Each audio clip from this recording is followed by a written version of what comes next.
plusieurs propositions. On parle d'endettement, il ne faut pas s'endetter. Oui, il faut s'endetter, on est obligé d'endetter. Et puis, on arrive à parler de solidarité, de fonds dédiés spéciaux pour financer la pandémie, comme ce qui est fait au Maroc, mais ce n'est pas suffisant. On doit récolter des fonds d'une manière ou d'une autre sur le marché interne. Alors, moi, je pose une question. Ma première question, c'est par rapport à ça. Quelle est la meilleure manière pour financer ce, cette politique de relance? Et deuxième partie de ma question, c'est par rapport à cette politique monétaire. Alors, lorsqu'on parle de la politique monétaire, pour les partisans de l'approche monétariste, que généralement, la politique monétaire doit être neutre, alors que d'autres, voyez que la banque centrale doit jouer un rôle plus actif dans le financement de déficit public. Alors là, deuxièmement, c'est par rapport à ça. Est-ce que la politique monétaire telle qu'on voit au Maroc actuellement joue son rôle dans l'absorption de distorsions et de déséquilibres de marché? Et là, je parle aussi, il y a des gens qui indiquent qu'on peut même prévoir des mesures qui sont non conventionnelles, comme l'assouplissement, par exemple, quantitatif. Alors, est-ce que c'est bien? Est-ce qu'il y a des risques d'inflation? Et comment on peut se protéger contre ces risques d'inflation à moyen et à long terme? À vous la parole, cher ami. Voilà, merci pour ces questions intéressantes. Voilà. Là, je commence pour votre première question, c'était sur le financement. Là, il faut lever un certain paradigme. Lequel, c'est quand on parle entreprise, c'est quand on parle économie, toujours la première chose sur laquelle on pense, sur laquelle on donne de l'importance, c'est le financement. On commence par le financement. Ben, je vais vous choquer un petit peu et revenir et inverser un petit peu la démarche. Ce qu'il ne faut pas, ce n'est pas qu'il ne faut pas penser au financement, mais qu'il faut placer d'abord la priorité et placer le centre. Donc, on a toujours pensé que le financement, c'est le centre de gravité, c'est la chose la plus importante, la plus fondamentale qui peut avoir la solution. Là, on va changer un petit peu le centre de gravité et on va placer l'homme au centre de gravité. Donc, il faut placer l'homme, il faut capitaliser autour de ce que nous avons. Donc, à la période pré-Covid, on était en train de repenser le modèle économique, on était en train de lancer avec le souverain et là, donner naissance à une nouvelle action pour les petites et moyennes entreprises avec les fonds Interaca, etc., et la garantie de l'État. Donc là, il faut capitaliser autour de ça, en plus d'un énorme, pour rester optimiste, etc., sur l'heure de solidarité que nous avons eue. Donc, rappelez-vous, au départ, l'objectif, il était de collecter 10 milliards de dirhams. Donc maintenant, on est à 32, 34, etc. Donc, ça a donné naissance à un effort de solidarité. Donc, il faut sortir de l'économie. Et là, je reprends les mots qui ont été dits par mon collègue Saad Dinigaman sur les économies interdépendantes qui ne sont pas des économies solidaires. Là, il faut placer également la deuxième priorité, c'est la solidarité. Donc, l'homme, la solidarité, et c'est autour de cela qu'il faut construire. Donc maintenant, on revient à la question de financement, le paradigme de financement. Donc le financement, c'est certes, nous avons un problème d'où vient le financement, il faut s'endetter, il ne faut pas s'endetter, etc. Est-ce qu'il faut lever les fondamentaux, il ne faut pas se soucier du déficit budgétaire, est-ce qu'il ne faut pas se soucier de l'inflation, etc. Ben, je dirais, si nous comptons sur une bonne gouvernance, des institutions, si nous comptons sur une bonne maîtrise de notre modèle de conception, si nous misons sur les fondamentaux de base sur lesquels, c'est-à-dire qui se sont avérés les plus importantes actuellement, c'est-à-dire la santé et la formation. Donc, si nous nous basons sur cela et nous évitons le décès des entreprises, là, il faut le mentionner. Donc, il faut éviter le décès de l'entreprise, il faut sauver l'entreprise et il faut également, quelque chose qui m'a toujours fait mal lorsqu'on dit il faut lutter contre le secteur informel, mais là, je suis toujours pour formaliser et intégrer et inclure le secteur informel et et socialiser, donc y prendre la dimension sociale de l'économie, ça permettra de garantir des financements et une solidarité de cela au niveau du financement. Là, je reviens également sur la politique monétaire neutre ou bien active. Donc, moi, j'étais toujours pour que la monnaie, elle est active. À un certain moment, elle est active, puis ça devient neutre. C'est au moment où ça ne répond pas. Donc, pourquoi il devient neutre? C'est parce que nous n'avons pas les capacités de production. On n'arrive pas à relancer les capacités de production. Maintenant, si nous avons des idées qui sont innovantes, si nous avons des entreprises qui sont productrices, etc., on peut y aller dans ce sens. Et là, j'aimerais bien revenir que purement dans cette crise-là, nous a donné naissance à certains secteurs d'activité. C'est vrai qu'on est déçu et on est solidaire avec les secteurs qui ont été gravement touchés directement, à savoir le tourisme, le transport aérien, etc. Mais il y en a certains secteurs d'activité qui se sont avérés nécessaires et fondamentaux pour l'économie marocaine. La digitalisation. Donc ça, c'est un secteur d'activité qu'il faut encourager, la nouvelle technologie, la formation. Et cela ne peut se faire qu'à travers une bonne formation et des bons fondamentaux pour relancer l'activité économique. Et là, je reviens toujours que la monnaie restera toujours active tant que nous sommes capables de placer l'activité économique et de la relancer et de savoir nos priorités et de savoir comment on doit réagir face à cela. Donc, il ne faut pas toujours s'inquiéter de l'endettement extérieur tant que nous avons des personnes qui sont actives et qui sont en train de produire. Donc, et là, je n'oublie pas de saluer les efforts des Marocains qui se sont montrés un petit peu très solidaires pendant cette période de crise et qui se sont montrés généreux.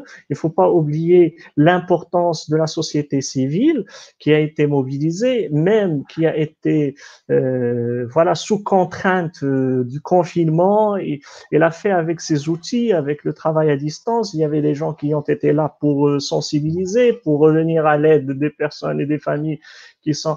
Donc, ça, c'est bon, ces initiatives. Il faut les apprendre et il faut capitaliser autour de cela dans la période après crise pour surmonter et relancer. Et la vraie relance, c'est la relance de l'humain et ce n'est pas seulement la relance de l'économie. Voilà. Ah, bien dit, cher ami. Je suis totalement d'accord avec vous concernant ce point de l'intervention, bien par le biais de la politique monétaire. Alors là, je vais juste résumer un peu ce que vous avez dit. Alors, ce que vous avez dit en bref, que la politique monétaire doit être active, c'est effectif. Alors, moi, je suis totalement d'accord qu'une politique monétaire, elle est là pour relancer. Ça peut être un outil de relance, à condition que l'économie ou bien l'appareil productif puisse répondre par la suite.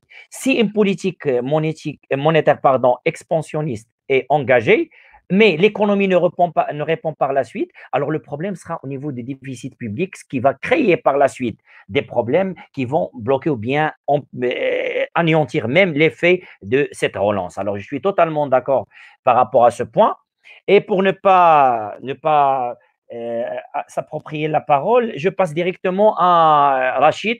Et moi, par rapport à Rachid, serons un peu optimistes. Alors, le dernier rapport de l'IFMI, on a des chiffres qui sont du mois d'avril. Le dernier, c'est les perspectives de l'économie mondiale. Alors, des chiffres qui sont un peu optimistes, qui nous renvoient déjà à la première hypothèse, qu'ils se disent que peut-être que le ralentissement de l'activité économique doit déboucher sur une rétraction de l'activité économique de 3%, une baisse de l'activité commerciale et des échanges des biens et services de 11%, aussi une baisse de rétraction de la croissance au niveau des pays développés de 6%, des pays en voie de développement de 7,5%, et aussi qu'il note que la Chine et l'Inde, déjà, ils tirent leur épingle du jeu, puisqu'ils peuvent réaliser des taux de croissance de l'ordre respectivement de 1,2% et de 1,9%. Alors là, on est déjà sur la deuxième hypothèse, puisqu'on voit déjà que certains pays, ils ont repris une grande partie de leur activité. On est en train de se déconfiner partout dans le monde, ce qui pousse à avoir déjà une lueur d'espoir. Alors, ma question, Rachid, c'est par rapport à ça. Alors, parlons toujours des perspectives. Est-ce qu'on a droit d'être pessimiste? À vous la parole, cher ami. Une question un peu difficile, cher ami, parce que je ne sais pas, est-ce que je peux me permettre de dire, est-ce qu'on a le droit d'être pessimiste ou pas? Juste pour vous dire pourquoi, en fait, ces derniers jours, on commençait à parler d'une nouvelle science, le Covidonomics. Covidonomics, voilà. En fait, c'est la branche de l'analyse économique qui s'intéresse aux mécanismes par lesquels le Covid-19 affecte les économies du monde, ainsi que les réponses politiques, économiques qui puissent donc, prises afin de répondre aux défis inhérents de la propagation du Covid-19. Donc, la question, elle est devenue tellement complexe qu'il y avait trop d'écriture, qu'il y avait trop d'articles, qu'il y avait trop de rapports écrits dessus, que, voilà, quand on s'est vu donc le Covidonomics, donc, voilà, apparaître. Est-ce qu'on, pessimiste ou pas pessimiste, optimiste plutôt, là, la question, en fait, ne revient à personne. Et c'est difficile de trancher dedans. Vous savez pourquoi? Parce que, comme je l'ai dit au début de ma présentation, tout dépend aujourd'hui d'une variable exogène, laquelle c'est l'évolution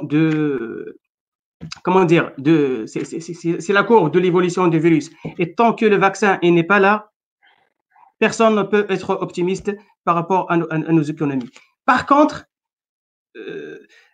toujours dans la logique des réponses apportées pour pouvoir donc répondre à cette crise, il faut, en termes de perspective, avant de penser perspective, je crois qu'il faut adapter ces réponses à la crise. On est au début, hein, on n'est même pas au début de la crise. Ah, je vous dis pourquoi. Il y a aujourd'hui des experts qui parlent donc de trois temps. De 3 temps, je vais dire, d'un choc. Et je vais revenir sur les 3 temps pour vous dire pourquoi. Et pour vous dire là où on est et par rapport à la crise. En fait, il y a le temps de la pandémie, le temps de la crise et finalement la période post-crise. Le temps de la pandémie, en fait, c'est le temps ou bien la période, ou bien voilà, la période où on est aujourd'hui, tout le monde entier, et également le Maroc, et donc dans l'objectif de définir une stratégie sanitaire pour plutôt contenir, ou bien pour contenir tout simplement donc la propagation de la pandémie. On est à ce niveau-là. On n'est même pas au début du temps de crise, ok? La crise, elle est en train de se profiler, de s'annoncer. Et donc, tout l'effort doit se concentrer en effet sur ces étapes-là. Le temps de la pandémie, on est là. La stratégie sanitaire, bon, elle est là aujourd'hui. On peut dire que ça va, ça se profile, il est là.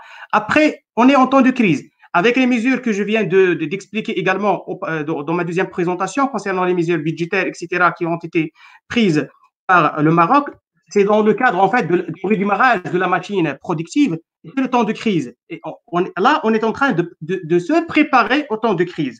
Parce que la crise, elle viendra. Et d'une manière très urgente. On essaye là de simuler donc une relance urgente de l'appareil de production, donc pour faire face donc à la future demande. Et puis après, il y a une troisième période, celle de post-crise.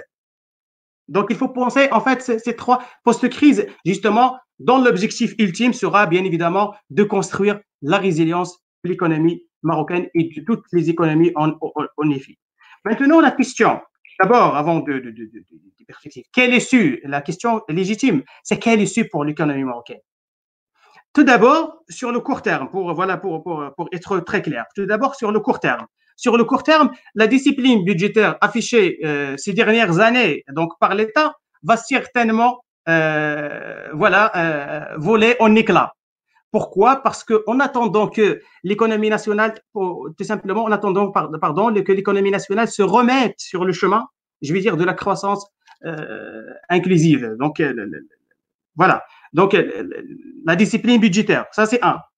Et puis, les mesures d'aide également devraient en effet être maintenues. Pourquoi? Parce que afin d'assurer une reprise forte et stable de l'économie. Cet accompagnement de l'économie sera crucial pour déterminer donc la forme que prendra la reprise. Hein, okay?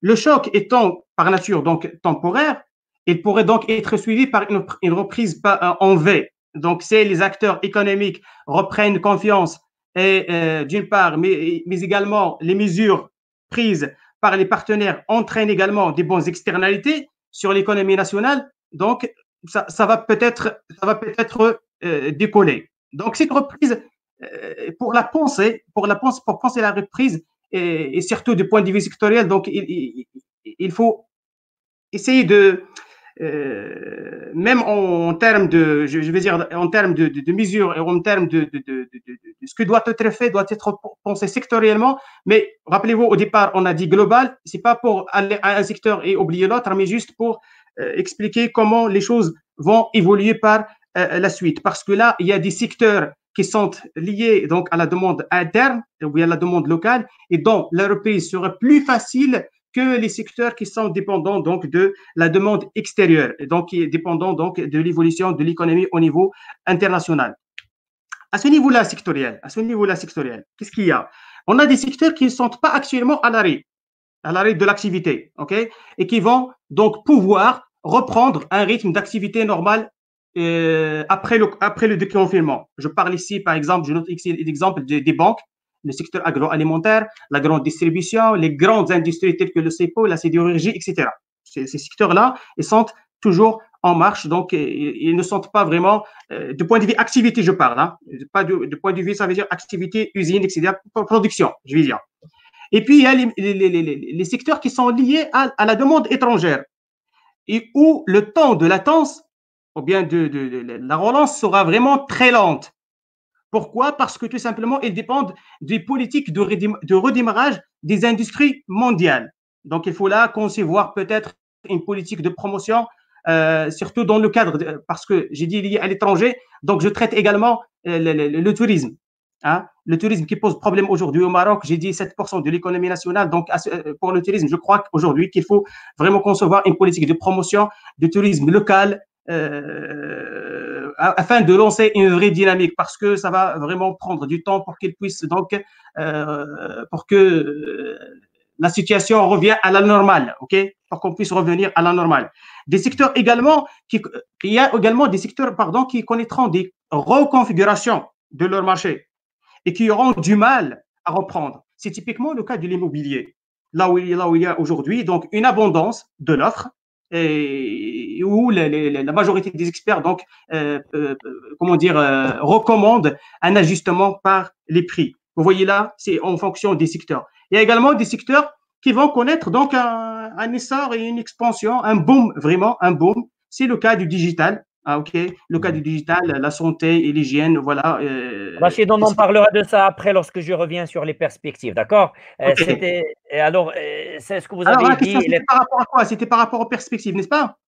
Non, oui, perspective, mais là, je vais me projeter plus sur le long terme. Je vais parler par la suite et je vais poser une question directement à mon ami Saad, en disant, Saad, que lorsqu'on parle de la période post-crise, et je trouve là, je suis en train de lire certaines questions de nos intervenants et je les remercie beaucoup pour leur interaction. Il y a beaucoup de monde, beaucoup de questions. Et là, je vois des pistes déjà de solutions. Il y a des gens qui proposent des choses. Par exemple, je vous lis qu'il y a des gens qui disent pourquoi pas tirer de cette crise des opportunités, ou bien puisque cette crise, c'est une opportunité pour l'économie marocaine pour faire des réglages. Et justement, je parle de cet aspect social que le secteur, par rapport par exemple au secteur informel, que l'État peut intervenir actuellement pour avoir une stratégie claire pour l'insertion de secteur informel dans l'économie nationale et par la suite pouvoir profiter, avoir déjà un secteur qui est plus agile et plus généralement résistant par rapport aux crises. Alors là, ça, c'est la première des choses. Deuxième chose, il y a une autre question là aussi par rapport à la question de toujours des aides sociaux. Il y a des questions, une question là, une personne qui me parle me disant que les gens qui travaillaient auparavant, qui touchaient un salaire de 10 000 dirhams, et se trouvent à 2 000 dirhams, qui se trouvent à 1 000 dirhams, est-ce que vous voyez que si on déconfine maintenant, dans ces conditions, on peut dire qu'on a évité de justesse la catastrophe. Ou bien que les répercussions sont là, mais ils vont juste tarder à apparaître. À vous la parole, cher ami. Et beaucoup, merci infiniment, Youssef. Voilà, donc j'aimerais rebondir avant de parler des questions, d'abord de répondre aux questions posées par cher ami Youssef. J'aimerais rebondir sur l'une des mesures que j'aimerais saluer, c'est l'octroi des subventions de recherche par le CNRST aux différents chercheurs de différentes disciplines sur le Covid-19. Et ça, c'est une action vraiment intéressante parce qu'on est conscient aujourd'hui que pour lutter contre un phénomène, que ce soit la violence, etc., ou bien aussi concernant l'action aujourd'hui contre le Covid-19, c'est pas seulement la virologie, la médecine. C'est vrai que la priorité, c'est trouver un médicament, etc. Mais il y a aussi d'autres problèmes, d'autres maux sociaux qui accompagnent ce problème de Covid-19 qui méritent aussi d'être étudiés et d'être compris, d'être expliqués, etc. Donc, vraiment, c'est une action vraiment louable. Donc, et aussi, on est aujourd'hui conscient que l'interdisciplinarité, la multidisciplinarité aujourd'hui, c'est à elle seule qui peut nous permettre de comprendre les phénomènes. Donc, la question de la nature de la crise, elle est économique, elle est psychologique, elle est sociale, il y a la précarité, la pauvreté, etc. Donc, ils sont interliés, ils sont cumulatifs. Donc, cumulatifs dans le temps, si la crise perdure, donc on peut arriver à une catastrophe. Mais espérons que dans les délais, que dans les mois prochains, on arrête le confinement, que les cas de contamination s'arrêtent et s'estampent, qu'on peut reprendre notre vie normale. Donc, parmi les transformations, par exemple, qu'on peut comprendre lorsqu'on travaille sur la sociologie, donc c'est le regain du rôle social et l'apparition d'une nouvelle star, une figure médiatique, si on peut dire, les médecins, les infirmiers et à moindre échelle les professeurs, etc. Donc, aujourd'hui, il y a des regains de priorité, que ce soit chez les gens et aussi chez les différentes institutions au niveau national. On est conscient aujourd'hui que la santé, le travail, la scolarisation et donc les conditions de vie de manière générale, c'est la multidisciplinarité, c'est la pauvreté multidimensionnelle. Donc on se base sur ces dimensions pour la calculer. Et donc aujourd'hui, on est sûr et c'est très clair quelles sont les priorités pour chacun de nous, pour notre État, etc. Donc, revenons à la question posée par Cheikh Youssef concernant l'évolution de la crise. Donc, si l'on croit les paroles du grand sociologue Edgar Morin, qui, selon lui, une chose que l'histoire nous enseigne est que les épidémies ne cassent pas forcément les économies. Donc, il nous donne l'exemple de la grippe espagnole, il nous donne l'exemple de choléra en France, SARS en Chine, etc. C'est donc une simple rupture et on reprend par la suite. Donc, il s'agit aussi d'un ensemble d'interdépendants, c'est un système donc, qui peut vraiment être résistant face à des crises, même dans la grandeur de l'épidémie. Mais on peut dire que pour certains pays comme le nôtre, en cas de persistance de cette crise, les mesures qui les accompagnent ne peuvent pas rester. Donc la caisse de Corona, les contributions, etc., donc ne peuvent pas persister. Donc d'ici quelques mois, la crise sera accompagnée certainement de troubles encore plus graves, sociaux, économiques, psychologiques, etc. Donc certains secteurs, comme a dit Rachid, certains secteurs peuvent être gravement touchés alors que d'autres pas. Mais en cas de dépassement de la crise dans les mois qui arrivent, le retour à l'avant Covid-19 sera possible, mais avec quelques égratignures. Mais en cas de fin de crise, dans les jours qui viendront, donc les mesures sociales conjoncturelles seront arrêtées et chacun de nous reviendra à ses anciennes habitudes. Donc, parce que l'homme oublie rapidement Donc, toutes et tous, on ne dispose pas d'une bonne mémoire. Et donc, en l'absence de politique publique à long terme. Donc, ça, c'est très important. Parce que pour comprendre l'état actuel dans lequel on vit, ce n'est pas le Covid-19, mais il faut revenir aux politiques sociales et politiques économiques. Et pourquoi on est aujourd'hui un nombre important de personnes sans travail, un nombre important de pauvres, etc. Et aussi revoir les mesures, les indicateurs de mesure. Par exemple, le taux de chômage, lorsqu'on le voit, on trouve que dans le milieu rural, on a 4% et 3% par exemple. Donc, il y a une grande population en chômage et précaire et qui est invisible au niveau des politiques publiques. Donc, ça veut dire qu'il faut revoir aussi la philosophie, donc, et revoir aussi la mentalité. Donc, comme j'ai dit, en l'absence des politiques publiques à long terme, et visant l'anéantissement des inégalités, des autres mots sociaux, l'informel reviendra et les inégalités persisteront. Cette crise nous enseigne que les priorités sont multidimensionnelles. Il nous faut une démarche constructiviste qui dépasse le réalisme scientifique en évoquant de la construction de la réalité, sans oublier l'importance des représentations que nous faisons de l'économie, de la société, etc. Ça veut dire que lorsqu'on élabore les politiques publiques, il faut intégrer, il faut faire participer les sociologues, les psychologues, les économistes, etc. Donc, ce n'est pas question seulement économique, mais c'est une question multidisciplinaire. Et au niveau scientifique, pour terminer, il faut qu'il y ait un retour au normatif, en plus du positif via évident. Voilà. Merci, Youssef. À toi la parole.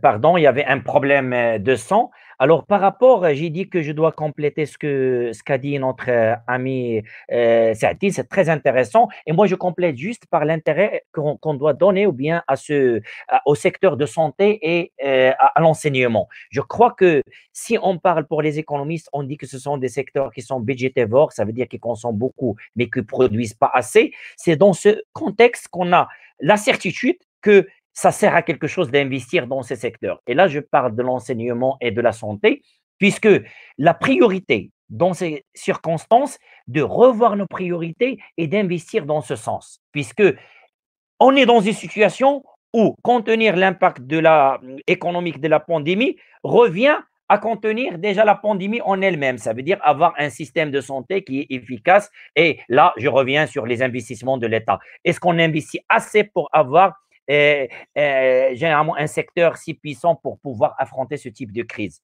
Deuxième chose, c'est par rapport à l'enseignement aussi, puisqu'on parle maintenant de la recherche scientifique. Et on n'est pas à l'abri. Lorsqu'on parle de la recherche scientifique, il y a beaucoup de pays actuellement qui s'arrachent le fait de chercher une solution pour cette pandémie, mais les pays en voie de développement, où je dis la plupart, ils sont en salle d'attente, en train d'attendre cette formule magique qui doit sauver le monde et sauver les économies. Alors, pourquoi pas investir dans la recherche scientifique et pouvoir donner les moyens à nos chercheurs, puisqu'on a des potentiels, mais malheureusement, on n'a pas assez de moyens pour pouvoir le faire. Alors, moi, maintenant, je vais ouvrir un peu le champ à nos intervenants pour recevoir leurs questions. Il y a beaucoup de questions qui sont très intéressantes ici. Alors, premièrement, je prends une question ici par rapport à l'intérêt de l'épargne. Alors, aujourd'hui, dans le secteur privé, il y a des gens qui touchent 10 000 dirhams, qui reviennent à 1000 dirhams. Alors, ça doit influencer leur épargne. Alors là, par rapport à cette question, je reprends cette question et je l'adresse à M. Bouzien Dabaji. Si Bouzien Dabaji, lorsqu'on parle de l'épargne, et là, vous avez parlé de ce mécanisme, que le mécanisme de la relance en soi-même dépend en grande partie de la réaction des agents économiques et de l'appareil productif. Et cette réaction, pour relancer la demande, déjà le mécanisme ou bien le noyau fort, c'est l'épargne. On va pouvoir mobiliser cette épargne. Alors, si on est dans un cas où les ménages prévoient déjà une situation bien, des perspectives négatives, ça peut se répercuter sur leur épargne, ce qui peut déjà priver l'État d'opportunités pour pouvoir diriger cette épargne. Alors, première partie de ma question.